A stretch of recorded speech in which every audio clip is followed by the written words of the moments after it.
नमस्कार बच्चों, expert knowledge academy में आप सभी का स्वागत है।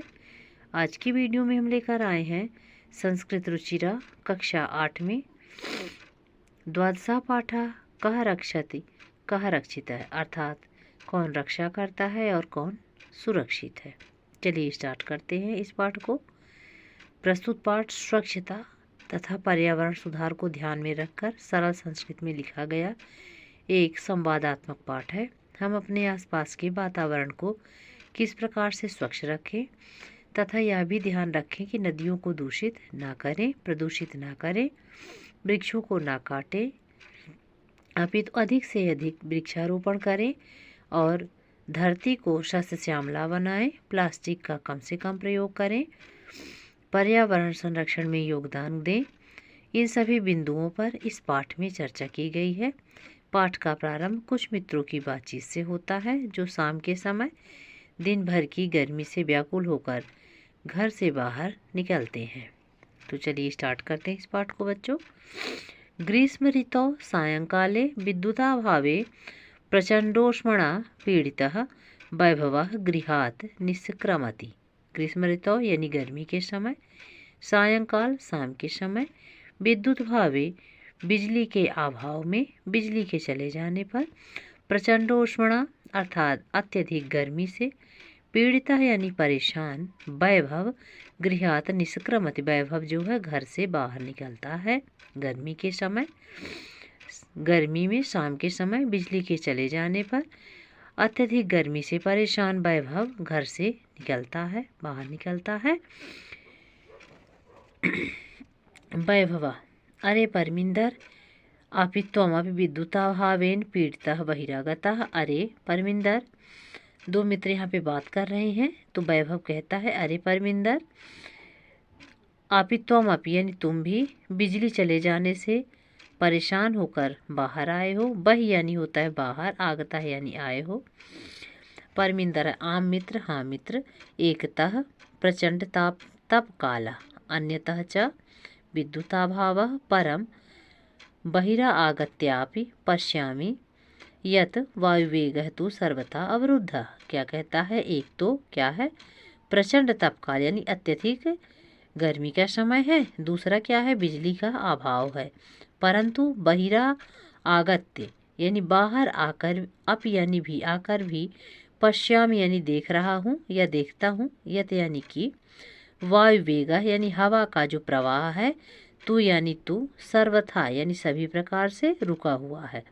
बाहर आकर देखता हूँ कि हवा का प्रवाह जो है पूरी तरह से रुका हुआ है। सत्यमेव उक्तम, सही कहा गया है। क्या कहा गया है, प्रणीति पवनेन, प्राणीति पवनेन जगत सकलम सृष्टि निखिला चैतन्यमयी क्षणमपि न जीव्यते अनेन विना सर्वा अतिशय मूल्य पवना। क्या कह रहा है, सर्वाति सई मूल्य पवना। इस श्लोक का अर्थ कुछ इस तरह से हम कर सकते हैं कि सकलम पव जगत, कैसे सकलम जगत पवनेन पड़े, मतलब संपूर्ण संसार जो है हवा से प्राणवान है। सृष्टि निखला, संपूर्ण सृष्टि चैतन्यमयी, संपूर्ण सृष्टि में जो चेतना आती है, जो सचेत है, प्राण है, तो किसके कारण है, हवा से। क्षणमपि न जीवते अनेन बिना, मतलब एक पल भी इसके बिना, अनेन यानी इसके बिना जीवित नहीं रह सकते। सर्व अतिशय मूल्य पवन, हवा जो है सबसे अधिक मूल्यवान है। ठीक, आगे देखिए। विनय अरे मित्र, शरीरात् न केवलं स्वेदबिन्दवः अपितु स्वेदधारा इव प्रस्रवन्ति स्मृतं पथ आयाति।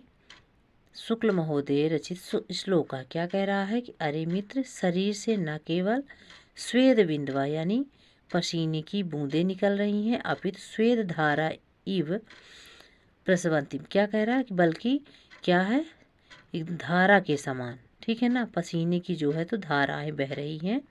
स्मृतम यानी याद आ रहा है, स्मृत पथम आया याति, शुक्ल महोदय रचित श्लोक, मतलब शुक्ल महोदय द्वारा रचित श्लोक याद आ रहा है। क्या श्लोक याद आ रहा है कि तप्तये वाताघातये अवितुम लोकान नभसि मेघा आरक्ष विभाग जना इव समय नैव दृश्यते। क्या तप्तये, तप्तये यानी होता है लू, ठीक है ना। वाताघातये, वाताघातये यानी होता है, वाताघातये यानी होता है कहर, और अवितुम यानी होता है बचाने के लिए, और लोकान यानी होता है संसार को, नभस यानी आकाश में, मेघा यानी बादल।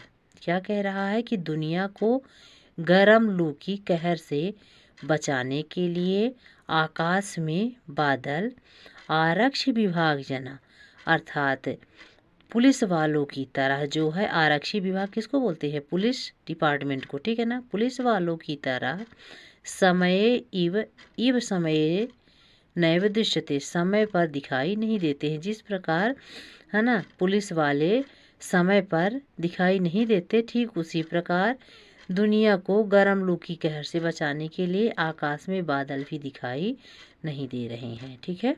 तो ये था बच्चों द्वादशः पाठः कः रक्षति कः रक्षितः का पहला भाग। इसका दूसरा भाग हम नेक्स्ट वीडियो में कंप्लीट करेंगे। तब तक आप सभी बच्चे स्वस्थ रहिए, मस्त रहिए और एक्सप्लेन नॉलेज एकेडमी से जुड़े रहिए। बच्चों हमारी वीडियो को ज़्यादा से ज़्यादा लाइक और शेयर करें। धन्यवाद।